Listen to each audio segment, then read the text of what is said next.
अपन पढ़ रहे थे प्रोटीन का क्लासिफिकेशन, है ना। तो प्रोटीन कितने तरह के होते हैं और प्रोटीन क्लासिफिकेशन कितने आधार पर, कितने बेसिस पर? 3। पहला क्लासिफिकेशन किस बेस पर किया जाता है? Nutritional value. दूसरा किस बेस पर किया जाता है? हाँ, सोर्स क्या है। तीसरा तो न्यूट्रिशन वैल्यू के बेस पर प्रोटीन कितने तरह की? 3। कंप्लीट, पार्सली कंप्लीट और इनकम्प्लीट। कंप्लीट का मतलब क्या होता है? एग्जाम्पल, एनिमल प्रोटीन, दूध, अंडे, मीट, है ना। ठीक है। इसके बाद केमिकल प्रॉपर्टीज के बेस पर कितने तरह के? कौन कौन? सिंपल, कॉन्जुगेटेड और डेराइव्ड। सरल, संयुग्मी और व्युत्पन्न। फिर सिंपल प्रोटीन कितने तरह की थी? कौन कौन? एल्बुलर और वो ग्लोबुलर और फाइब्रस, है ना, बिल्कुल सही। फाइब्रस और 2 तरह के पन्ने पढ़े थे। एग्जाम्पल याद है?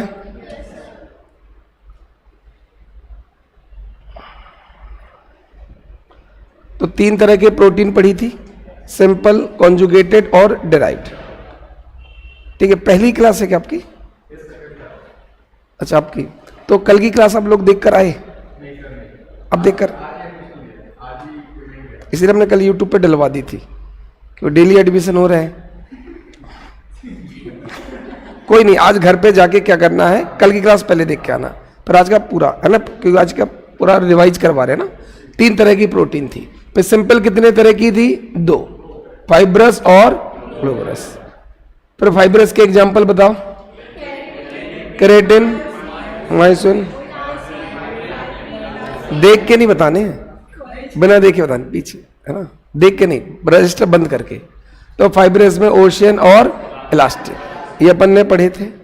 फिर अपन ने ग्लोबुलर पढ़ा था ना। फिर ग्लोबुलर में बहुत सारे टाइप पढ़े थे, याद आ रहा हो?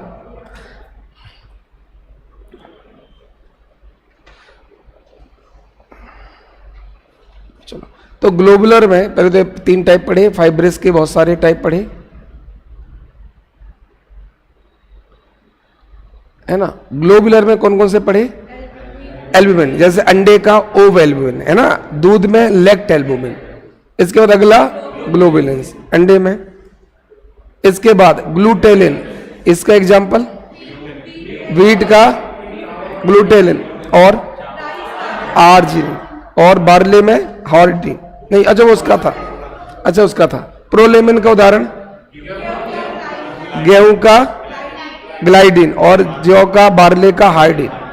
अगला कौन सा? हिस्टोन्स। हिस्टोन का एग्जाम्पल इम्यूनोग्लोबिन। और आखिरी प्रोटेबिन, स्पर्म्स, है ना, जो फिशेस के स्पर्म है वो प्रोटेबिन। इसके बाद हमने कॉन्जुगेटेड पढ़े प्रोस्थेटिक के टाइप पर। ठीक है। तो हमने इसमें बहुत सारे पढ़े थे कल। ये 3 तो याद हो गए, सिंपल के दोनों याद हो गए, फाइब्रस के सारे एग्जाम्पल याद हो गए, ग्लोबुलर के सारे याद हो गए। कॉन्जुगेटेड में पहला पढ़ा था न्यूक्लियो प्रोटीन, इसका एग्जाम्पल क्रोमोसोम। दूसरा कौन सा पढ़ा? ग्लाइको, एग्जाम्पल पढ़ा कोई? इम्यूनोग्लोबिन। तीसरा फॉस्फो, इसका कोई एग्जाम्पल पढ़ा? Casein, casein. चौथा क्रोमो, हीमोग्लोबिन। क्रोमो मतलब कलर, हीमोग्लोबिन लाल रंग का था कि नहीं? कोई भी अगर कलर, जैसे आईज का विजुअल पर्पल बताया था, तो अगर कलर होगा तो क्रोमो, क्रोमो मतलब कलर। फिर लाइपो, लिपिड, इसका कोई एग्जाम्पल पढ़ा था? LDL, HDL, VLDL. वो लिपोप्रोटीन तो है, high density lipoprotein, low density lipoprotein, तो सब लिपोप्रोटीन है। ये सब फ्लेवो, सारे एंजाइम्स फ्लेवोप्रोटीन होते हैं, ना, कल पढ़े थे। इसके बाद हमने म्यूको पढ़े थे, एग्जाम्पल पढ़ा कोई? कौन सा? बिल्कुल सही। इसके बाद मेटलो पढ़ा था, कौन सा? ट्रांसफेरेन और साइटोक्रोम, दोनों में क्या था? आयरन। हीमोग्लोबिन में भी होता है आयरन। इसके बाद अपन ड्राइव पढ़े थे, 2 तरह के पढ़े थे। ठीक है। तो अगर पेप्टाइड बॉन्ड टूटता जा रहा है तो वो सेकेंडरी है, और नॉन पेप्टाइड बॉन्ड टूटते जा रहे हैं तो प्राइमेरी। प्रोटीन के साथ दूसरी चीज जुड़ी, देखो अमाइनो एसिड किससे जुड़े होंगे? Peptide bond. तो उनको तोड़ते जाओगे तो क्या मिलता जाएगा?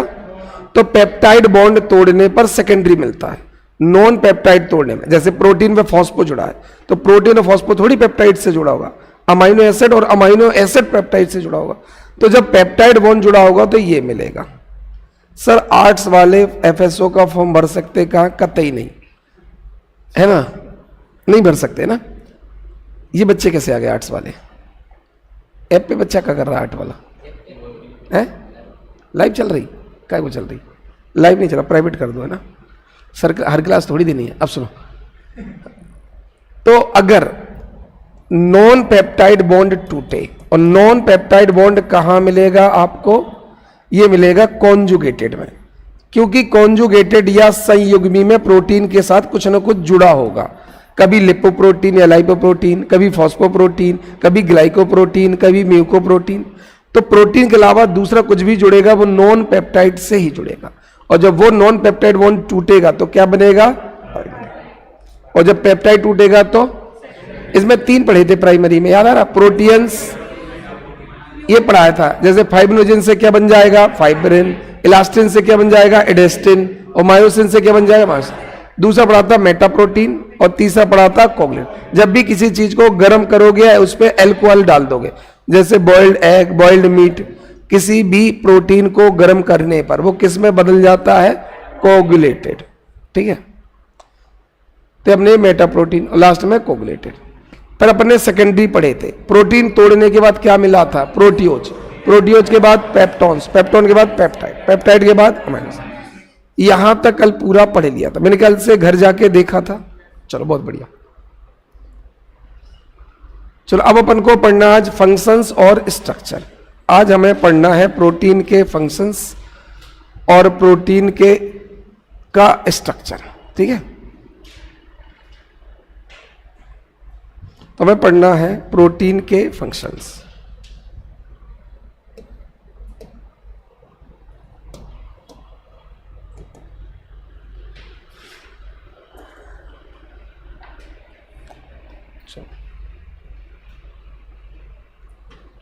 पुराना रिवाइज कर रहे हो कि नहीं? कार्बोहाइड्रेट वगैरह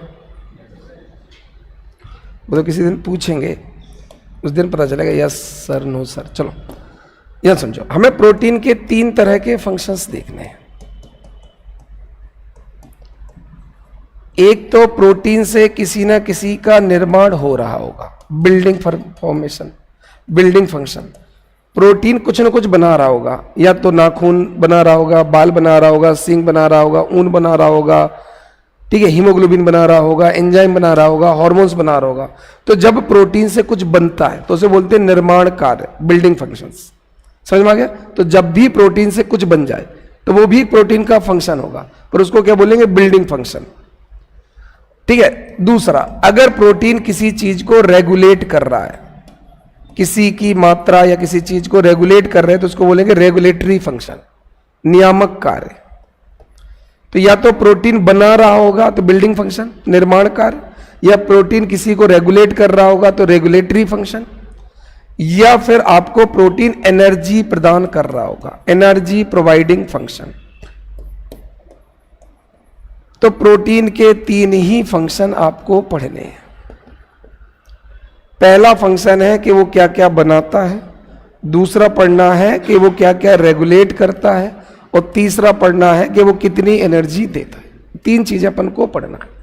निर्माण वाला या बिल्डिंग फंक्शन में आपको बहुत सारी चीजें पता है। जैसे अपन ने फाइब्रस पढ़ा था, याद आ रहा? फाइब्रस में तो सब कुछ ना कुछ बन ही रहा था। तो पहला होगा बिल्डिंग, दूसरा होगा रेगुलेटरी, और तीसरा होगा एनर्जी प्रोवाइडिंग।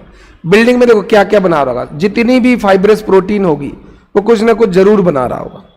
जैसे आर्टरीज किससे बनती हैं? इलास्टिन। दांत और हड्डियां ocean, connective tissue, silk, muscles, feather, nails, hairs, ये सब। तो ये सब किसका फंक्शन होगा?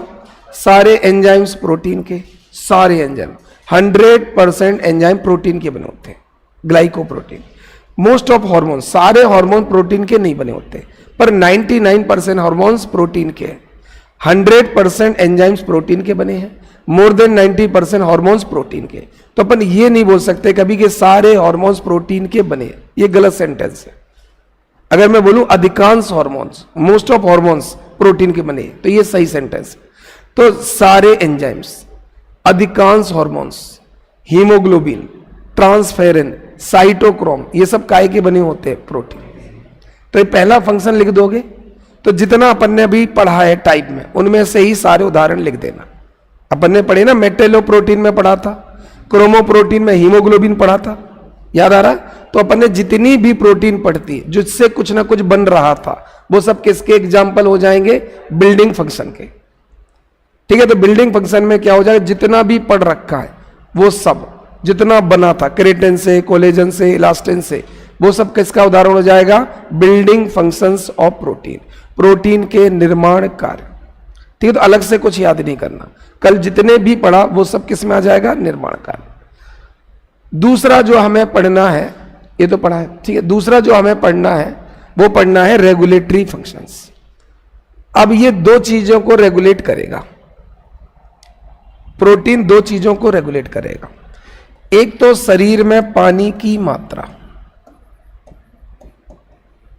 और दूसरा शरीर का पीएच, एसिडिक और एल्कलाइन। प्रोटीन दो चीजों को रेगुलेट करता है, एक तो शरीर में पानी और शरीर का पीएच। ठीक है, अब दोनों को ही एक एक करके समझते हैं। सबसे पहले समझते हैं कि वाटर को कैसे रेगुलेट करता है। चलो ध्यान से समझते हैं। हमारे शरीर में 5 है ना, 4.5 से 5.5 लीटर के आसपास ब्लड होता है। फीमेल में 4.5 के आसपास, मेल में 5 साढ़े 5 के अकॉर्डिंग इतना ब्लड होता है। इस ब्लड में 90% क्या होता है? वाटर होता है। क्यों होता है वाटर? क्योंकि इस ब्लड में होता है प्लाज्मा, और प्लाज्मा में कुछ प्रोटीन होती हैं जिन्हें क्या बोलते हैं? Plasma proteins. अपन प्लाज्मा और कणिकाएं, कैप्सूल्स और प्लाज्मा पढ़ते हैं, आरबीसी, डब्ल्यूबीसी याद हो। तो जो हमारे अंदर खून होता है वो लड़कियों में 4.5 लीटर से लेकर लड़कों में 5.5 लीटर तक। इस 5-5.5 लीटर का 90% क्या है? पानी। तो अगर मैं बोलूं कि मेरे अंदर 5 लीटर खून है, तो मुझे बोलना पड़ेगा उसमें 4.5 लीटर तो पानी है, क्योंकि खून का, ब्लड का 90% तो वाटर है। तो अगर मेरे अंदर 5 लीटर है तो 5 लीटर का 90 कितना हो जाएगा? 4.5 लीटर। तो ये 4.5 लीटर क्यों इतना खून में है, इतना पानी क्यों है? कारण है क्योंकि ब्लड में कुछ प्रोटीन्स मिलती है जिसे क्या बोलते हैं? Plasma proteins. जैसे कि प्लाज्मा प्रोटीन का एग्जाम्पल होगा एल्ब्यूमिन। सबसे ज्यादा कौन सी ब्लड प्लाज्मा प्रोटीन मिलती है? एल्ब्यूमिन। इसके बाद अगली कौन सी प्रोटीन हमारे प्लाज्मा में? ग्लोब्यूलिन। तीसरी कौन सी है? फाइब्रिनोजन। चौथी कौन सी है? प्रोथ्रोम्बिन। तो हमारे प्लाज्मा में 4 प्रोटीन होती है। प्लाज्मा में कौन कौन? एल्ब्यूमिन, ग्लोब्यूलिन, फाइब्रिनोजन और प्रोथ्रोम्बिन, ये 4 प्रोटीन। अब ध्यान से समझो, एक कॉन्सेप्ट होता है परासरण, ऑस्मोसिस। ये सुना है? चलो इसको समझते हैं। कौन बताएगा ऑस्मोसिस क्या होता है?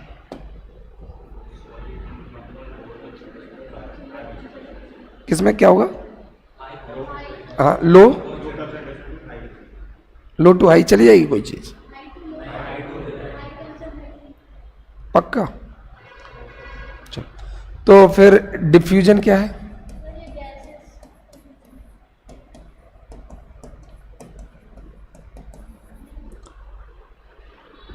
विसरण क्या है? ये सुने तो हैं अपन ने सब, तो बताओ क्या है? देखो, जब भी कोई चीज अपने उच्च सांद्रता से, हाई कॉन्सेंट्रेशन से लो कॉन्सेंट्रेशन की ओर जाए तो उसे बोलते हैं डिफ्यूजन। ये नेचर में है। अपन बोलते हैं ना, एक ड्रम पानी से भरा हुआ, एक ड्रम पानी से खाली, फिर पानी से खींच के अगर हम पाइप डालते हैं तो अपने आप पानी तब तक आएगा जब तक वाटर लेवल बराबर ना हो जाए। तो वो क्या हो रहा है? डिफ्यूजन। हाई वाटर लेवल से लो पे जा रहा है, ये हमेशा है। ठीक है, जैसे मैं ये रिमोट ही है, ये पेन है, इसका ही स्लोप ऐसा बना दूं तो इसकी हाइट ज्यादा है, इसकी हाइट कम है, तो कोई भी चीज कहां से जाएगी? हाई टू लो, ऐसे तो जाएगा, कभी लो टू हाई नहीं जा सकती। दुनिया में हर चीज कैसे जाएगी, हाई टू लो।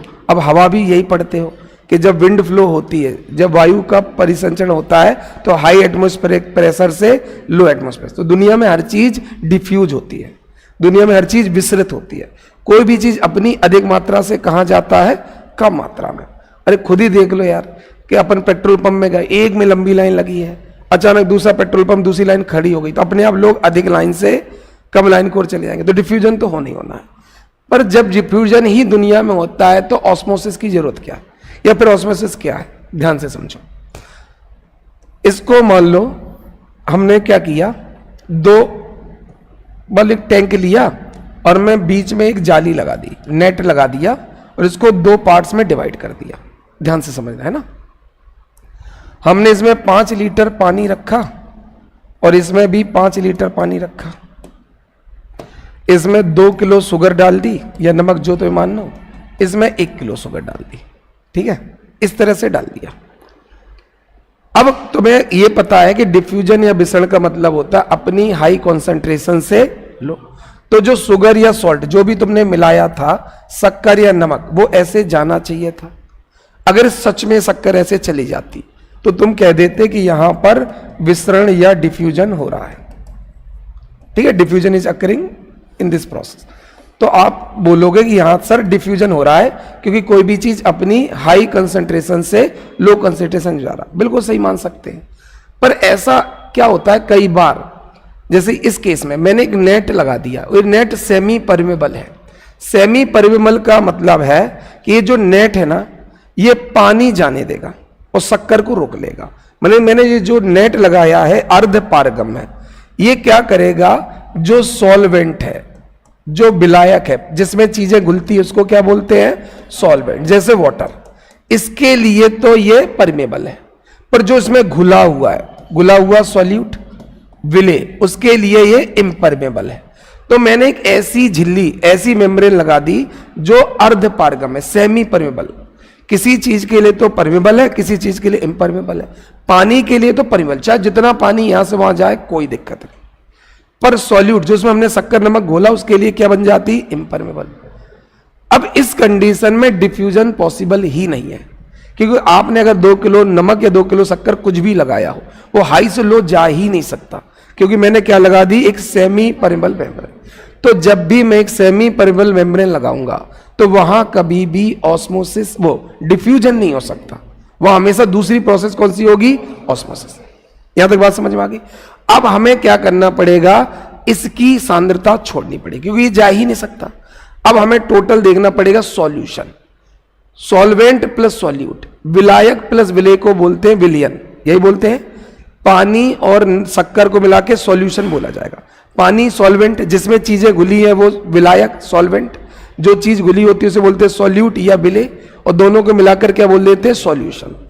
तो अगर झिल्ली नहीं होता तो मतलब ये देखता किसकी मात्रा ज्यादा है, पर जब झिल्ली है ना तो अब सॉल्यूट जा ही नहीं सकता। अब हम सॉल्यूशन की बात करेंगे। अब मैं बोलूंगा अधिक सांद्रता कम सांद्रता, तो वो सॉल्यूशन की बात होगी।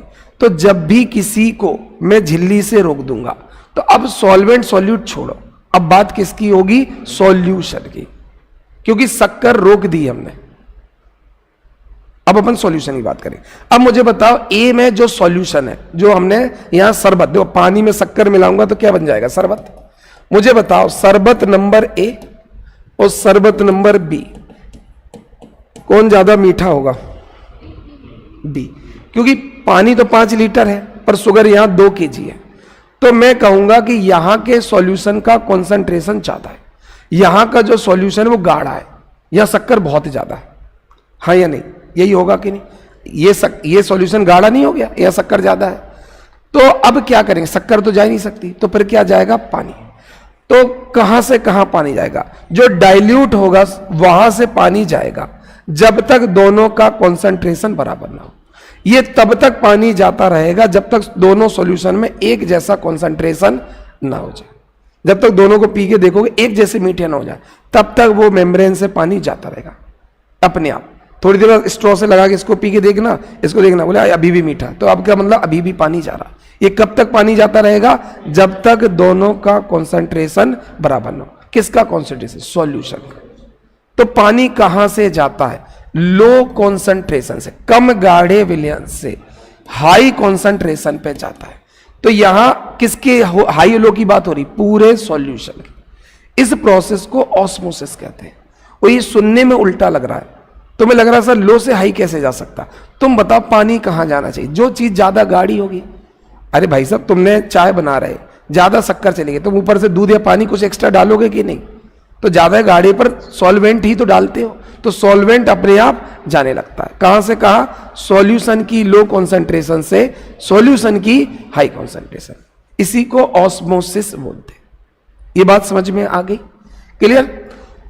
ये बात समझ में आ गई? अब और समझो, अगर तुमने एक गिलास में केवल पानी रखा है तो क्या इसमें कोई भी, ये पूरा डाइल्यूट है, इसमें कोई कंसंट्रेशन तो है नहीं, ना शक्कर है ना नमक है, कुछ नहीं है। तो अपन बोलते हैं कि ये जो सॉल्यूशन है इसका ऑस्मोटिक प्रेशर 0 है। ध्यान रखना, किसी प्योर सॉल्यूशन का परासरण दाब, इस प्रोसेस को परासरण बोलते हैं। अभी जो हमने प्रोसेस पढ़ी उसको हिंदी में बोलते हैं परासरण। यहां से पानी का आते रहना क्या कहलाता है? परासरण। प्योर वाटर या प्योर सॉल्यूशन में ऑस्मोटिक प्रेशर कितना माना जाता है? 0। ध्यान से समझना, एक अपने एक गिलास प्योर पानी ले आए तो मैं पूछूंगा इसका ऑस्मोटिक प्रेशर कितना है? 0। अब देखना, जैसे ही मैं इसमें शक्कर या नमक मिला दूंगा तो ये हो जाएगा माइनस। माइनस का मतलब है इसको पानी चाहिए, क्योंकि पहले ये 0 था, तुमने शक्कर नमक मिला दिया तो कुछ गाढ़ापन हुआ होगा, तो इसको फिर से डाइल्यूट होना है, तो इसको फिर से पानी, ये पानी अट्रैक्ट करेगा। तो जब भी किसी चीज में कुछ भी मिला दोगे तो उसका ऑस्मोटिक प्रेशर माइनस हो जाता है, और वो वापस क्या होना चाहता है? 0। कि दुनिया में प्योर सॉल्यूशन 0 होता है। दुनिया में कोई भी शुद्ध विलयन हमेशा 0, जब तक उसमें कुछ ना मिलाया जाए। जैसे उसमें कुछ मिला दोगे वो कैसा बन जाएगा? माइनस। ये बात समझ में आ गई? अब तुम्हारे खून में प्लाज्मा प्रोटीन मिला दी तो तुम्हारे ब्लड का ऑस्मोटिक प्रेशर 0 होगा कि माइनस होगा? अगर प्योर केवल तुम्हारे में खून होता, वो पानी होता, तो हम कहते हैं ब्लड का ऑस्मोटिक प्रेशर 0 है। पर क्या तुम्हारे ब्लड में केवल पानी है कि प्लाज्मा प्रोटीन भी है? और जब भी कुछ मिला दोगे तो क्या हो जाएगा? माइनस। हाँ या नहीं? चीजें लिंक कर पा रहे हो? तो अगर किसी के खून में 100% पानी होता तो उसका ऑस्मोटिक प्रेशर 0 होता, क्योंकि प्योर पानी ऑस्मोटिक प्रेशर 0 रखेगा। पर कुछ भी मिला दोगे तो ऑस्मोटिक प्रेशर नेगेटिव। तो प्लाज्मा प्रोटीन हमारे ब्लड का ऑस्मोटिक प्रेशर नेगेटिव करता है। नेगेटिव की वजह से क्या होता है? पानी उसको डाइल्यूट करने आता है, इसलिए हमारे खून में पानी बना रहता है। बात समझ गए?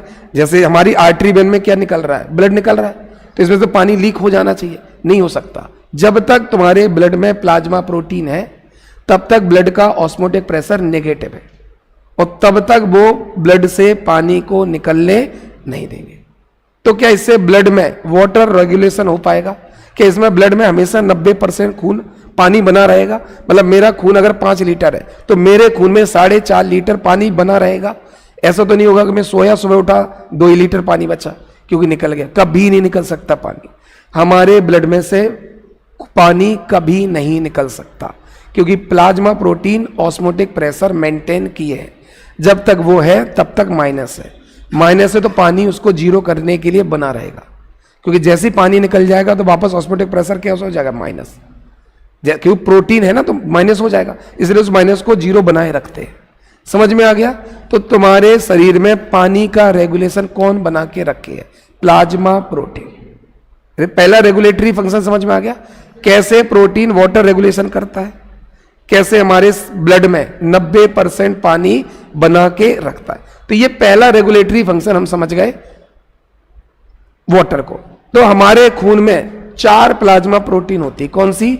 एल्बुमिन, ग्लोबुलिन, फाइब्रिनोजन और प्रोथोन। ये plasma protein osmotic pressure maintain करती है। एक्चुअली किताबों में लेता है ऑस्मोटिक प्रेशर मेंटेन करती है, तुम्हें दिमाग में समझना है कि ऑस्मोटिक प्रेशर माइनस करती है, और इस माइनस को 0 करने के लिए पानी को बना रहना पड़ेगा। ठीक है, इसी को कहते हैं वाटर रेगुलेशन। तुम्हारे शरीर में जब तक प्लाज्मा प्रोटीन है पानी की कोई दिक्कत नहीं। जिस दिन तुम्हारे खून में प्लाज्मा प्रोटीन कम हो जाएगा उस दिन तुम्हारे खून में इतना पानी नहीं रहेगा। जितनी प्रोटीन रहेगी उतना पानी रहेगा, ये बात याद रखना। क्लियर? और एग्जांपल समझाते हैं। गर्मियों में पसीना आता है, ठीक है? तुमने कभी पसीना या आंसू ऐसे चाट के देखा है? कैसा स्वाद होता है?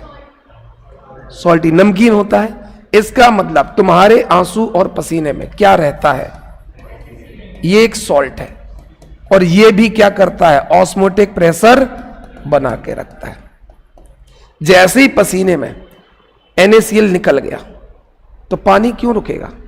जब तक सॉल्ट था तब तक ऑस्मोटिक प्रेशर नेगेटिव था, उसको जीरो रखने के लिए पानी था। तो क्या ऐसा होता है गर्मियों में जब बहुत पसीना निकल जाता है तो लूज मोशंस या डिहाइड्रेशन होने लगता है? आप फ्रेश होने जाओगे तो पानी निकलने लगेगा, ऐसा देखा कि नहीं? शरीर से पानी निकलने की कोशिश, फिर डॉक्टर कहता ORS लाओ, फिर ORS में नाम पढ़ोगे, उसमें लिखा होगा सोडियम क्लोराइड।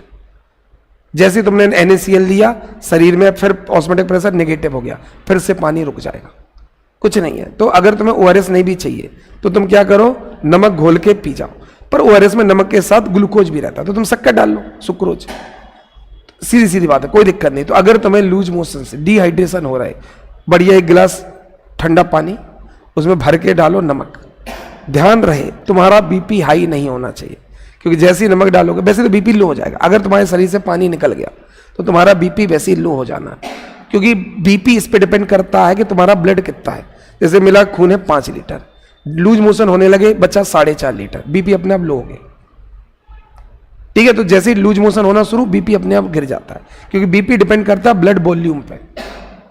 तो प्रोटीन का पहला रेगुलेटरी फंक्शन समझ में आया, जब तक ब्लड में प्लाज्मा प्रोटीन है तब तक ब्लड में 90% वाटर है, क्योंकि प्लाज्मा प्रोटीन हमारे ब्लड का ऑस्मोटिक प्रेशर मेंटेन करते हैं। तो जो भी घुला रहता है वो ऑस्मोटिक प्रेशर मेंटेन करता है। तो ये पहला हो गया अपना कि ये कैसे वाटर। अब अगला हमें समझना है pH, ठीक है। अब अगला हमें pH समझना है। अब pH क्या होता है? जैसे अपन पढ़ते हैं सलाइवा, अपन पढ़ते हैं यूरिन, अपन पढ़ते हैं ब्लड, तो हमारे शरीर में बहुत सारे सॉल्यूशन होते हैं, लिक्विड होता है। जैसे लार है, लार भी लिक्विड फॉर्म में है। लार देखी कि नहीं देखी? हाँ, मूत्र, रक्त, ये सब कैसे सॉल्यूशन, इनका फिक्स pH होता है, ना pH ज्यादा होता ना pH कम। ऐसी तुमने पढ़ा होगा अमाशय में, स्टमक में गैस्ट्रिक जूस, जठर रस सुना होगा ना, ये भी सॉल्यूशन है। इन सब का pH फिक्स है। जैसे इसका अगर 1.8 है तो 1.8 है, सलाइवा का 6.4 से लेकर 7.2 तक जा सकता है, तो इतना ही रहेगा। तो हमारे शरीर में जितने सॉल्यूशन है उसका pH फिक्स है। अब ध्यान से समझना, जो प्रोटीन होता है वो होता है एम्फोटेरिक।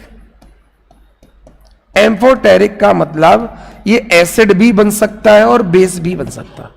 ऐसा कोई भी कंपाउंड, ऐसा कोई भी यौगिक जो एसिड और बेस दोनों का काम कर सके, उसको क्या बोलते हैं? एम्फोटेरिक। ये दोनों का काम कर सकता है। तो अगर तुम्हारे शरीर में एसिडिटी बढ़ गई तो ये बेस का काम करेगा, न्यूट्रल कर देगा। और अगर तुम्हारा शरीर एल्कलाइन होने लगा तो ये एसिड का काम करेगा और कर देगा। कोई बड़ी बात नहीं, ऐसे समझो इसको ध्यान से। जैसे NH3, ध्यान से समझना, अमोनिया, केमिस्ट्री की बात बता रहे हैं। जब भी कोई H+ दे देता है तो H+ देने वाला जब H+ दे देगा तो ये 1+ दे दिया तो नेगेटिव हो जाएगा, 3 थे तो 2 बचेंगे। तो NH3 हमेशा NH2- में बदल जाता है। H+ देने वाला हमेशा कैसा कहलाता है? एसिड। चूंकि NH3 ने H+ दिया है इसलिए अमोनिया इस केस पर एसिड होगा। जो भी H+ देता है उसको केमिस्ट्री में क्या बोला जाता है? एसिड। क्या NH3 ने एक H+ दे दिया तो NH3 क्या बोलोगे? एसिड। अब समझो, अगर NH3 एक H+ ले ले तो ये कन्वर्ट हो सकता है, H3 की जगह कितना हो जाएगा? H4। NH3 था, H+ ले लिया, NH4 और प्लस भी ले लिया, H+ लिया ना, तो इसे बोलते हैं अमोनियम, इसको बोलते हैं अमोनिया, इसको बोलते हैं अमोनियम। जब NH3 एक H+ देता है तो वो एसिड बन जाता है, और जब NH3 एक प्लस ले लेता तो ये बेस का काम करता है। इसका मतलब इस एग्जांपल में देखो अमोनिया को ध्यान से, क्या ये H+ दे भी रहा है मतलब एसिड भी है, क्या ये H+ ले भी रहा है मतलब ये बेस भी है, तो ये क्या बन जाएगा? एम्फोटेरिक। एम्फोटेरिक का मतलब समझ में आ गया? जो एसिड और बेस दोनों का काम कर सके। इसमें फायदा क्या है? बहुत फायदा है। अगर शरीर में एसिड की कमी होने लगे तो अमोनिया क्या करेगा? H+ देना शुरू कर देगा, खुद कैसा वेव करने लगेगा? एसिड की तरह, और एसिड की कमी पूरी कर देगा। खुद कैसा व्यवहार करेगा? एसिड। तुम्हारे शरीर में अगर क्षार बढ़ गया वो मतलब सॉरी मतलब एसिडिटी बढ़ने लगी, एसिड बढ़ने लगा, तो तुरंत ये क्या करेगा, सबसे H+ लेने लगेगा, खुद क्या बन जाएगा, बेस, तो एसिडिटी कम कर देगा। तो अगर एसिड कम हुआ तो खुद एसिड बन जाएगा, एसिड ज्यादा हुआ तो खुद बेस बन जाएगा, क्योंकि NH3 दोनों कर सकता है, H+ दे भी सकता है H+। तो ऐसे जो एम्फोटेरिक होते हैं दोनों काम कर सकते हैं, वो रेगुलेट किसको कर सकते हैं, पीएच को, ना तो एसिडिटी बढ़ने देंगे ना एल्कलिनिटी बढ़ने देंगे। तो जो हमारे शरीर में पीएच मतलब अम्ल और क्षार दोनों में बैलेंस रेगुलेट करेंगे। तो प्रोटीन कितने तरह का रेगुलेशन करता है, शरीर में पानी को भी रेगुलेट करता है और एसिड बेस मतलब पीएच को भी रेगुलेट करता है। तो प्रोटीन का पहला फंक्शन क्या पढ़ा था, बिल्डिंग, निर्माण, बहुत सारी चीजें बना रहा था। दूसरा कौन सा काम पढ़ा, रेगुलेटरी, किस चीज को रेगुलेट करता है, वाटर को रेगुलेट करता है। कहा एग्जांपल क्या है, ब्लड के रेगुलेट, 4 प्लाज्मा प्रोटीन। दूसरा क्या पढ़ा हमने, एसिड बेस को रेगुलेट करता है, पीएच मैंने लिख दिया किताबों में, एसिड बेस रहता है, एक ही बात है। कैसे कर सकता है रेगुलेट, ये खुद में क्या है, एम्फोटेरिक, ये एसिड भी बन सकता है और बेस, दोनों काम आ सकता है ना। चलो अब तीसरा जो फंक्शन रह गया, तो 2 फंक्शन हो गए, तीसरा फंक्शन है एनर्जी। तीसरा कौन सा है, एनर्जी। तो तुम दिन भर में जितना भी एनर्जी लेते हो, जैसे आम एक स्टूडेंट को मान लो 2800 कैलोरी चाहिए होती, तो हम सबको 2500 से 2800 चाहिए। आम स्टूडेंट बहुत मेहनत अगर ना करे इतना, मजदूर को 3500 तक चाहिए, तो जो बहुत ही काम करेगा, गर्भवती महिला को 4000 चाहिए, क्योंकि उसे खुद के लिए भी चाहिए, जो उसके पेट में बच्चा है उसके लिए भी चाहिए। तो आम स्टूडेंट अपन 2500 से 2800 मान सकते हैं, इतना चाहिए। इसमें से 50% एनर्जी कार्बोहाइड्रेट से मिलती है। मान लो मुझे 2800 कैलोरी दिन भर में चाहिए, इसका मतलब 1400 कैलोरी मुझे कौन देगा, कार्बोहाइड्रेट। तो हमारे दिन भर में डेली एनर्जी रिक्वायरमेंट का ज्यादातर पार्ट कहां से मिलता है, कार्बोहाइड्रेट। ठीक है, तो भले ही प्रोटीन एनर्जी देता है पर सबसे ज्यादा नहीं देता, सबसे ज्यादा एनर्जी देता है कार्बोहाइड्रेट। ये कितना देता है डेली रिक्वायरमेंट का, 10 से 35, 50% तक कौन देता था, कार्बोहाइड्रेट। ये 10 to 35। 1 ग्राम प्रोटीन से कितनी एनर्जी मिलती है, 4 ग्राम। ठीक है, तो हमारी डेली रिक्वायरमेंट का 10 से लेकर 35% प्रोटीन से मिलता है। और 1 ग्राम प्रोटीन से कितनी हमें एनर्जी, तो 1 ग्राम अपन ने कोई भी प्रोटीन खाई तो 4 कैलोरी ऊर्जा मिलेगी। तो ये हो गया प्रोटीन का एनर्जी प्रोवाइडिंग फंक्शन। तो प्रोटीन के कार्य याद हो जाएंगे, building function, regulatory function, energy providing. तो ये चीजों का निर्माण भी कर सकता है, रेगुलेट भी, नियमन भी कर सकता है और हमें ऊर्जा प्रदान भी कर सकता है। तो हमने पढ़ लिया प्रोटीन के फंक्शंस। तो हमने पहला पढ़ा प्रोटीन का क्लासिफिकेशन, याद हो जाएगा। दूसरा हमने पढ़ा प्रोटीन के कार्य या प्रोटीन के फंक्शंस, वो याद हो जाएंगे। अब तीसरा हमें पढ़ना है प्रोटीन का स्ट्रक्चर। चलो अब हमें पढ़ना है स्ट्रक्चरल ऑर्गेनाइजेशन ऑफ प्रोटीन। अगला जो पढ़ना है वो है प्रोटीन का स्ट्रक्चरल ऑर्गेनाइजेशन। ठीक है, प्रोटीन का स्ट्रक्चरल ऑर्गेनाइजेशन। ऑनलाइन वालों को सब समझ में आ रहा है? एक तो मुझे समझ में आता है बच्चे लाइव क्लास क्यों नहीं देखते। चलो दिन में तो एक बहाना होता है कि सर ये क्लास चल रही है, ये काम रहता है, ऑफिस में जाना पड़ता है। रात को 9 बजे कौन सी ऐसी नौकरी रहती है कि बच्चा लाइव में कोई दिक्कत होती है क्या पढ़ने में? सबसे ज्यादा अच्छा किस में लगता है, रिकॉर्डेड में कि लाइव में? किस में ज्यादा, मुझे पता नहीं ऑनलाइन का ज्यादा समझ में किस में आता है? ऑफलाइन। ऑफलाइन का कोई तोड़ नहीं है, ऑफलाइन का तो कोई तोड़ नहीं है। चलो यह समझते हैं। तुम लोग फॉरेस्ट का एग्जाम देते हो, साइंस वाले हो ना तुम लोग, फॉरेस्ट का एग्जाम देते हो? दिया था? अरे जब भी आती है देते हो, तो उसमें क्या दिक्कत जाती है? अच्छा, प्री क्वालिफाई नहीं हो रहा। अच्छा प्री क्या, मुझे ऐसा लग रहा है इस बार वैकेंसी नहीं आई तो अगली बार ज्यादा आएगी। इस बार कोई दिक्कत नहीं, इस बार मुझे लगता नहीं आई तो अगली बार आएगी। मुझे ऐसा लगता है जब तुम लोगों की साइंस इतनी अच्छी है तो फॉरेस्ट में क्या मसला चल रहा है। इसी एक दिन मैं सोच रहा था कि जो एफएसओ के लिए एलिजिबल है वो तो फॉरेस्ट के लिए भी एलिजिबल होगा।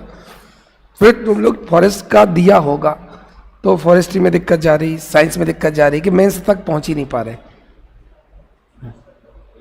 मैथ्स दिया ना, तो कहाँ अपन कहाँ चूक रहे? क्योंकि मैं सोच रहा हूँ फॉरेस्ट का मई में के बाद।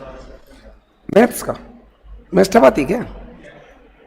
अरे नहीं यार, मैथ्स कौन सी वाली आती है, एडवांस या अरिथमेटिक? टेक्नोलॉजी रहती है। क्योंकि सोच रहा हूँ जून के आसपास 7-8 महीने का फॉरेस्ट का बैच, मतलब उसमें केवल फॉरेस्ट्री और साइंस और मैथ्स वाला, जो प्री वाला वो नहीं पढ़ाएंगे, केवल मैथ्स वाला सोच रहे हैं, ऐसा सोच रहे हैं। मतलब उसमें जो भी साइंस पढ़ाएंगे उससे बाहर नहीं जाएगी, क्योंकि ऐसा लग रहा है, क्योंकि एफएसओ में अच्छा रिस्पॉन्स दिया बच्चों ने, तो ऐसा लग रहा है जब साइंस बहुत डिटेल से पढ़ाएंगे 7-8 महीने, जब साइंस चलेगी, जब भी निकलेगी इस साल अगले साल, तो वो अपना पक्का रहेगा। एक बार साइंस पढ़ के रख लिया, वो अब सोच रहे 8 महीने का एक बैच सोच रहे। एक्चुअली 2-3 महीने में हो नहीं पाएगा, है ना, physics, chemistry, bio, environment, forestry, तो 2-3 महीने में तो फिर बच्चों को पागल बनाने वाली चीज़ है कि हमने 2-3 महीने में पूरा करा दी। वो 8 महीने चाहिए कम से कम, जैसे अपन शुरू करें 8 महीने, हाँ कम से कम 8 महीने चाहिए। 3 महीने की कम से कम फॉरेस्ट्री चाहिए, 5 महीने का साइंस और मैथ्स चाहिए, तो चाहिए। शुरू करूंगा मैं इस बार, है ना, मतलब उसमें फिर देखूंगा साइंस में बच्चे और फॉरेस्ट्री में मार्क्स, मतलब जो मैं पढ़ाऊंगा उसमें तो पूरा आएंगे, देखेंगे। चलो अब यहां समझते हैं प्रोटीन का स्ट्रक्चर कैसा है। इस बेस पर प्रोटीन 4 तरह की होगी, प्राइमरी, सेकेंडरी, टर्सरी और क्वार्टरी, नाम लिखे हुए हैं। प्राथमिक प्रोटीन, द्वितीयक प्रोटीन, तृतीयक प्रोटीन और चतुर्थक प्रोटीन। तो स्ट्रक्चर के बेस पर प्रोटीन कितने टाइप पर होते हैं? 4, ठीक है। अब इसको एक एक करके समझते हैं। स्ट्रक्चर के बेस पर प्रोटीन के 4 टाइप। अगर केवल अमाइनो एसिड की सिंगल चेन है, केवल एक सिंगल चेन है सीधी सीधी, तो अपन कहेंगे ये तो प्राइमरी प्रोटीन है। अगर हमें अमाइनो एसिड की सीधी सीधी चेन मिल गई, पॉलीपेप्टाइड, देखो बीच में कौन से बॉन्ड है? पेप्टाइड, बहुत सारे होंगे तो पॉलीपेप्टाइड। तो अगर हमें पॉलीपेप्टाइड चेन मिल गई सीधी सीधी, तो हम कहेंगे प्राइमरी प्रोटीन। तो अमाइनो एसिड की अगर सीधी चेन बना देंगे तो क्या हो जाएगी? Primary protein. अगर मैं इस प्राइमरी प्रोटीन को ऐसे हेलिकल विसर्पाकार बना दूं, या तो मैं ऐसा कर दूं, या फिर मैं क्या करूं, 2 चेन ले लूं और इन दोनों चेन को जोड़ दूं। मेरे पास दोनों ऑप्शन है, या तो मैं एक चेन को ही हेलिक्स बना दूं, या फिर मैं 2 चेनों को जोड़ दूं, तो इसे बोलते हैं सेकेंडरी प्रोटीन। तो अगर मैं सीधी चेन बना दूं प्राइमरी, और सीधी चेन को ऐसा घुमा दूं या 2 चेन को घुमाते हुए जोड़ दूं, तो वो क्या कहलाती है? सेकेंडरी। प्राइमरी सेकेंडरी बनता रहा। सीधी चेन को क्या बोलते हैं? प्राइमरी। चेन को हेलिक्स फॉर्म में, विसर्पाकार, कुंडलाकार, या 2 को जिगजैग फॉर्म में जोड़ दिया, या तो मैं कोई हेलिक्स बना दूं या जिगजैग बना दूं, तो वो क्या हो जाएगा? सेकेंडरी है, ठीक है। अभी अपन पढ़ेंगे तीसरा। अगर मैं प्रोटीन को इतना कॉइल्ड कर दूं कि 3D बन जाए। 3D क्या होती है? जिसमें 3 डायमेंशनल में, जिसमें लेंथ भी हो, विड्थ भी हो और हाइट भी हो। अगर मैं प्रोटीन को सेकेंडरी को भी और मोड़ दूं कि वो 3D में दिखने लगे, मैं ऐसा लूं, ऐसा करके ऐसा बना दूं कुछ कि हाइट, विड्थ, लेंथ सब बन जाए, 3D बनते ही वो कैसी प्रोटीन बन जाती है? टर्सरी। समझ में आ गया? क्लियर? और टर्सरी को भी फर्दर फोल्ड कर दूं तो क्या बन जाएगा? क्वार्टरनरी। क्वार्टरनरी, ठीक है। तो हमें 4 तरह की प्रोटीन समझ में आ गया कैसे बनी, सीधी चेन है कि स्पाइरल है। अब इनके बारे में थोड़ा थोड़ा सा अपन को पढ़ना है। सबसे पहले पढ़ना है प्राइमरी। तो जब हम लीनियर चेन बना दे, रेखीय, जब अमाइनो एसिड कौन से लगता है? ध्यान रखना, जब भी प्रोटीन बनता है एल अल्फा बनता है। LD वगैरह पढ़े थे ना, लेफ्ट राइट। तो एल अल्फा अमाइनो एसिड को जब जोड़ते चले जाओ सीधे सीधे, तो वो कैसी प्रोटीन? प्राइमरी। अभी पढ़ा अपन ने, सीधी चेन को क्या बोलते हैं? Primary protein. ये कौन से बॉन्ड से जुड़े होंगे? या तो पेप्टाइड या डाइसल्फाइड। जरूरी नहीं अमाइनो एसिड, कुछ अमाइनो एसिड डाइसल्फाइड बॉन्ड से भी जुड़ जाता है। 99% कौन से बॉन्ड से जुड़ते हैं? कुछ एक किससे जुड़ते हैं? डाइसल्फाइड। ठीक, अब इसमें ध्यान से समझना, अपन को पता कैसे चलता है? तो एक सेंगर रिएजेंट होता है। एक्चुअली अपन को चेन कभी नहीं पता चलेगी, ये कभी नहीं पता चलेगा कि इस चेन में क्या है। पर लेकिन अपन को चेन के टर्मिनल पता चल सकते हैं।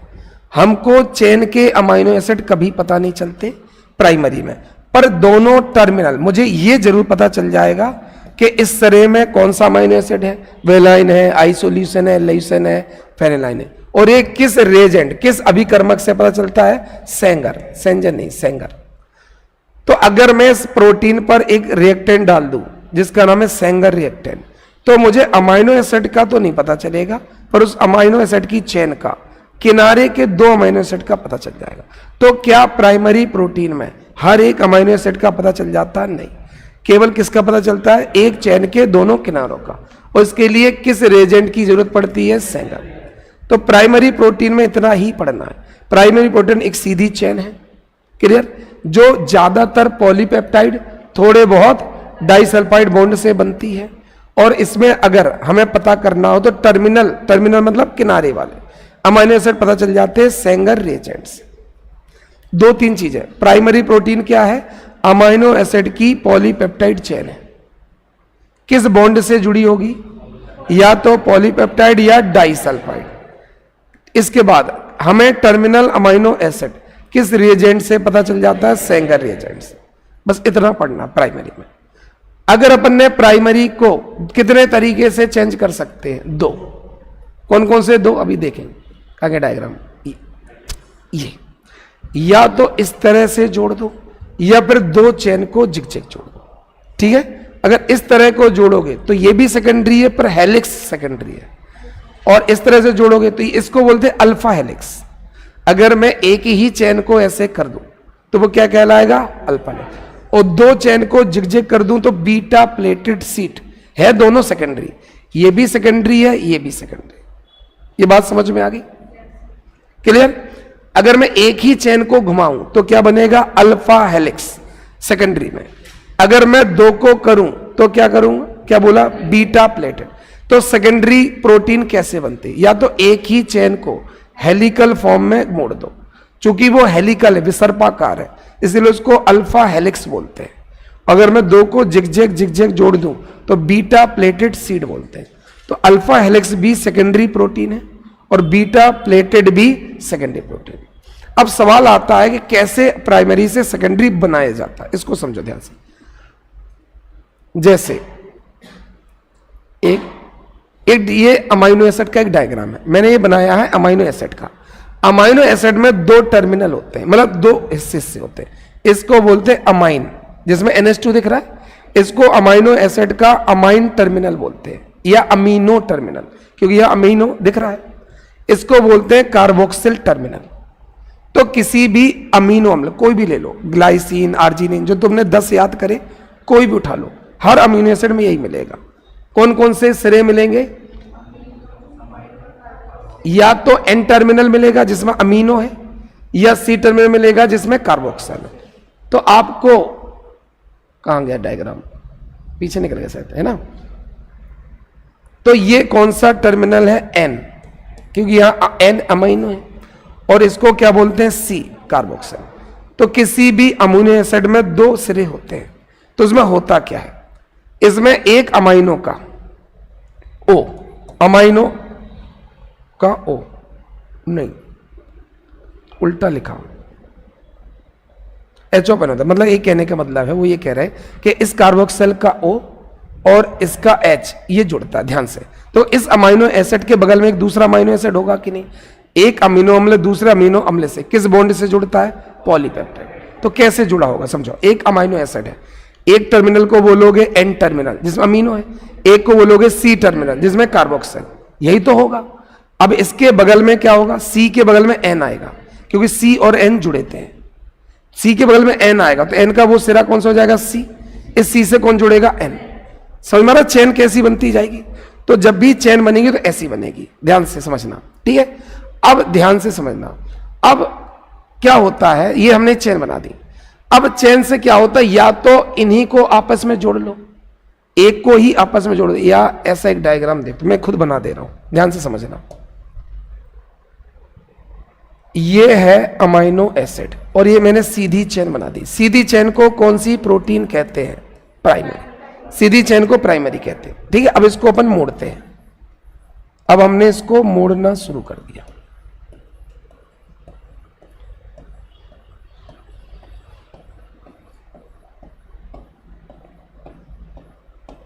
जैसे ही मैंने सीधी चेन को मोड़ दिया, ये प्राइमरी है कि सेकेंडरी है? जब तक सीधा था तब तक प्राइमरी, जैसे मोड़ दिया तो सेकेंडरी। अभी कैसे बनी होगी समझना। जब मैंने प्राइमरी बनाया तो एक अमाइनो एसिड को दूसरे अमाइनो एसिड से किस बॉन्ड से जोड़ा था? पेप्टाइड। क्या इसमें पेप्टाइड बॉन्ड होंगे? अरे हर अमीनो अम्ल दूसरे से पेप्टाइड से, तो हर एक अमाइनो एसिड दूसरे अमाइनो एसिड से पेप्टाइड से जुड़ा होगा। अब ध्यान से, अब मैं क्या करूंगा, ये और ये एक दूसरे के पास है, ठीक है, तो मैं इन दोनों को जोड़ दूंगा। ये वाला इसके पास आ जाएगा तो इसको जोड़ दूंगा, ये वाला इसके पास रहेगा तो इसको जोड़ दूंगा। अब मैं क्या करूंगा, सीधी चेन को मोड़ूंगा और मैं नॉन पेप्टाइड बॉन्ड से जोड़ना शुरू करूंगा। पेप्टाइड और नॉन पेप्टाइड में अंतर समझ में आ रहा है? ये वाला इससे किस बॉन्ड से जुड़ा है? पेप्टाइड। ये वाला इससे, पर ये वाला इससे, ये वाला इससे, ये वाला इससे। तो अगर मैं एक चेन को मोड़ के नॉन पेप्टाइड से जोड़ता चला जाऊं तो प्राइमरी किस में बदल जाएगी? सेकेंडरी। तो नॉन पेप्टाइड बॉन्ड से जोड़ने पर प्राइमरी चेन सेकेंडरी में बदल जाती है। ये बात समझ में आई? ऑनलाइन वाले बच्चे समझ में नहीं। ये सीधी चेन बनाई, सीधी चेन को कौन सी प्रोटीन बोलते हैं? और सीधी चेन में हर अमीनो अम्ल किस बॉन्ड के द्वारा जुड़े होते हैं? पेप्टाइड। सीधी चेन को मैंने हेलिकल बना दिया, ठीक है, इस तरह का कुछ बना दिया, ठीक है, और मैं एक अमीनो एसिड को दूसरे से, एक को दूसरे से जोड़ दिया। ये बॉन्ड पेप्टाइड नहीं है, नॉन पेप्टाइड। तो जब एक चेन को अपन मोड़ते हैं तो एक अमीनो एसिड को अगर दूसरे अमीनो एसिड से नॉन पेप्टाइड से जोड़ना शुरू कर दिया तो कौन सी प्रोटीन बन जाती है? सेकेंडरी। अगर केवल एक को मोड़ रहे तो क्या बनेगा? Alpha helix. केवल एक होगी तो क्या बनेगा? Alpha helix. अब ध्यान से समझना, अब मैं बना रहा हूं बीटा प्लेटेड।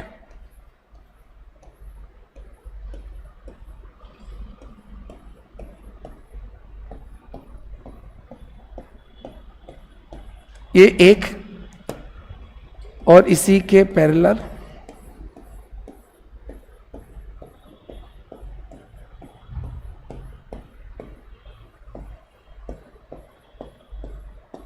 अब बताओ, ये वाला इससे किस बॉन्ड से जुड़ा है? पेप्टाइड। ये वाला किससे जुड़ा है? ये वाला इससे बन गए। तो जब भी आप एक चेन या दो चेन को नॉन पेप्टाइड से जोड़ोगे तो वो किस में बदल जाएगा? Secondary protein. और इसको क्या बोलेंगे? Beta pleated seat. तो मेरे ख्याल से अब समझ में आ गया होगा सेकेंडरी। क्लियर? समझ में आ गया? किसी भी नॉन पेप्टाइड से जोड़ेंगे, जनरली सबसे कॉमन जो नॉन पेप्टाइड बॉन्ड है वो है हाइड्रोजन बॉन्ड। जनरली जो नॉन पेप्टाइड है, वैसे बहुत सारे अभी पढ़ेंगे नाम, पर जनरली अब अगर इसमें ध्यान से डायग्राम भी देखा होगा अगर आप, तो उसमें लिखा होगा कौन से बॉन्ड हैं। ये मत समझना केवल हाइड्रोजन, कोई भी नॉन पेप्टाइड हो सकता है, 5-6 तरह के हैं, उनमें सबसे कॉमन कौन सा है? Non hydrogen. समझ में आ गया ऑनलाइन वालों? तुम लोगों को समझ में आ गया? तुम लोगों को समझ में आ गया? क्लियर? तो अगर तुम पेप्टाइड से जोड़ते जा रहे हो तो प्राइमरी बनेगा, उसी को तुमने नॉन पेप्टाइड से जोड़ दिया तो सेकेंडरी बनेगा। एक ही चेन को हेलिकल बना दिया तो अल्फा हेलिक्स बनेगा, दो को जिगजैग जोड़ दिया तो बीटा। ठीक है? क्लियर? बहुत बढ़िया। जब कोई कठिन चीज तुम लोगों को समझ में आ जाती, मुझे शांति आ जाती है बस। चलो, अल्फा हेलिक्स का उदाहरण होगा हीमोग्लोबिन और मायोग्लोबिन। अल्फा का एग्जाम्पल क्या होगा? हीमोग्लोबिन और मायोग्लोबिन। ब्लड में होता है हीमोग्लोबिन, मसल में होता है मायोग्लोबिन। ठीक है? मायो मतलब मसल। जबकि बीटा प्लेटेड सीट का उदाहरण है सिल्क फाइब्रोन और कार्बोनिक एनहाइड्रेज। ये दोनों एंजाइम बीटा प्लेटेड का उदाहरण है। अल्फा मतलब एक चेन वाला, बीटा मतलब दो चेन वाला। क्लियर? पेप्टाइड नॉन पेप्टाइड समझ में नहीं आया? तुम लोगों को समझ में आ गया ना? एक अमीनो एसिड दूसरे अमीनो एसिड से तीसरे सीधी चेन में कौन सा बॉन्ड होगा? पेप्टाइड। पर अगर कोइलिंग में जोड़ते जाओ तो नॉन पेप्टाइड, है ना? तो अल्फा और बीटा का उदाहरण बता दोगे? ठीक है? जैसे इंसुलिन। अब इंसुलिन बीटा प्लेटेड का उदाहरण है। ठीक है? इंसुलिन में क्या होता है? दो चेन होती है, ए चेन और बी चेन। ए चेन में कितने अमीनो एसिड है? 21। तो एक चेन ऐसी होती है जिसमें 21 जुड़े होंगे, ऐसे ऐसे, अब जितने भी, और दूसरी होती है बी, इसमें कितने होते हैं? 30।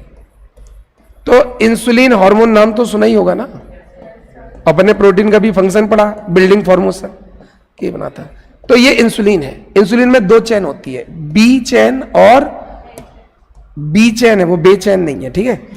इसमें कितने अमीनो एसिड है? 21, और इसमें कितने हैं? 30। तो इंसुलिन हार्मोन कितने अमीनो एसिड से मिलकर बना? 51। और ये बीटा प्लेटेड है, क्यों? क्योंकि 2 चेन आपस में नॉन पेप्टाइड से जुड़े हैं। 2 चेन है ना, अगर एक चेन होती तो क्या बोलते? Alpha helix. चूंकि 2 चेन है तो बीटा प्लेटेड सीट। तो अल्फा का उदाहरण क्या होगा? Haemoglobin, myoglobin. बीटा प्लेटेड में सिल्क है, कार्बोनिक है और इंसुलिन है। याद हो जाएगा, ठीक है। ये जरूरत नहीं है ग्लाइसिन है इसका, तुम तो इतना याद रख लो इंसुलिन किसका उदाहरण। चलो बढ़िया, ये अपन ने पढ़ लिया। चलो अब टर्सरी। जब भी सेकेंडरी और इतना कॉइल्ड हो जाए कि कैसा बन जाए? 3D स्ट्रक्चर बनते ही उसको टर्सरी बोलने लगते हैं। सेकेंडरी में चाहे अल्फा हो चाहे बीटा प्लेटेड, और कोयलिंग बढ़ने पर अगर वो 3D बन जाता है तो उसे टर्सरी बोलते हैं, ठीक है। इसमें जो बॉन्ड है, मैंने बताया था नॉन पेप्टाइड बहुत सारे, hydrogen bond, disulphide bond, ionic bond, hydrophobic bond, van der Waals bond, ये सारे बॉन्ड में कोई भी हो सकता है। मोस्ट कॉमन बॉन्ड कौन सा होता है?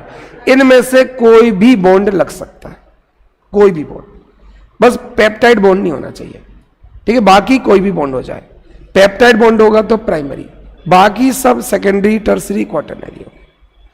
तो पेप्टाइड बॉन्ड के अलावा ये सारे बॉन्ड कोई भी लगेंगे तो टर्सरी बन सकता है, सेकेंडरी बन सकता है। तो सेकेंडरी या टर्सरी के लिए इनमें से कोई भी बॉन्ड बन सकता है। इसका उदाहरण हो जाएगा लाइसोजाइम के एंजाइम्स। टर्सरी का उदाहरण है लाइसोजाइम के एंजाइम। टर्सरी समझ में आ गया? अगर सेकेंडरी और कॉइल्ड होकर 3D स्ट्रक्चर बन जाए तो उसे टर्सरी बोलते हैं। इनको और जोड़ने के लिए बहुत सारे बॉन्ड लगते हैं। इनमें से या तो हाइड्रोजन बॉन्ड लग जाएगा, या तो डाइसल्फाइड लग जाएगा, या तो आयनिक लग जाएगा, हाइड्रोफोबिक लग जाएगा, या वंडरवॉल्स लग जाएगा। चलो अब लास्ट है क्वाटरनरी। क्वाटरनरी में क्या होता है? कुछ नहीं होता। देखो क्वाटरनरी में क्या होता है, मान लो एक टर्सरी बन गया, एक दूसरा टर्सरी है, एक तीसरा टर्सरी है, तो इनको बोलते हैं सब यूनिट्स। ये एक सब यूनिट है, एक सब यूनिट है, क्योंकि इन सब को अगर ये सब जुड़ गई तो अपन बोलेंगे एक यूनिट। मान लो 4 लोग जुड़ गए तो अपन बोलेंगे एक यूनिट। जैसे अपन ने क्रीम वाली बिस्किट खाई है, बीच में उसमें क्रीम रहती है, 2 बिस्किट रहती है, तो उसको एक यूनिट मानते हो कि नहीं? जब तुम निकालते हो, कितनी बिस्किट निकालते हो? 2, पर मानते कितने हो? 1। बोलते भाई 1 बिस्किट देना, कभी ऐसा हुआ किसी ने ले 1 बिस्किट? कभी नहीं दिया ना। तो अपन बोलते हैं 1 यूनिट। समझ में आ गया? तो मान लो एक टर्सरी है, एक टर्सरी, और क्रीम से लगा के जोड़ दिया, तो दोनों को मिलाकर क्या माना जाएगा? 1 यूनिट, और दोनों बिस्कुट को माना जाएगा 1 सब यूनिट। तो ऐसी बहुत सारी टर्सरी को जब चिपका देते हो और ऐसी सब यूनिट मिलाकर 1 यूनिट बना देते हो तो उसको क्या बोलते हैं? क्वाटरनरी। समझ में आ गया? एक टर्सरी, एक टर्सरी, एक टर्सरी, टर्सरी, और सबको जोड़ दिया किसी ना किसी बॉन्ड से, तो अपन ने उन सबको मिलाकर एक क्वाटरनरी माना, और उन सब टर्सरियों को क्या माना? एक एक सब यूनिट। समझ में आ गया? जैसे मैंने 4 टर्सरी मिलाकर एक क्वाटरनरी बना दी, तो इसको मैं मानूंगा 1 यूनिट, इसको बोलूंगा ये 1 यूनिट 4 सब यूनिट से मिलकर बनी। बात समझ में आ गई? तो जब यूनिट और सब यूनिट का खेल होने लगे तो कौन सी प्रोटीन है? क्वाटरनरी। क्लियर हो गया? तो ये हो गया प्रोटीन का स्ट्रक्चरल ऑर्गेनाइजेशन। याद हो गया? कल से अपन को पढ़ना है प्रोटीन का मेटाबॉलिज्म। तो अपन ने प्रोटीन का क्लासिफिकेशन, प्रोटीन के फंक्शंस, प्रोटीन का स्ट्रक्चर, और कल पढ़ना है प्रोटीन का लास्ट टॉपिक मेटाबॉलिज्म। इसके बाद अपन चले जाएंगे फैट पे, फिर चले जाएंगे एंजाइम पे। ठीक है? याद हो रहा है? चलो थैंक यू।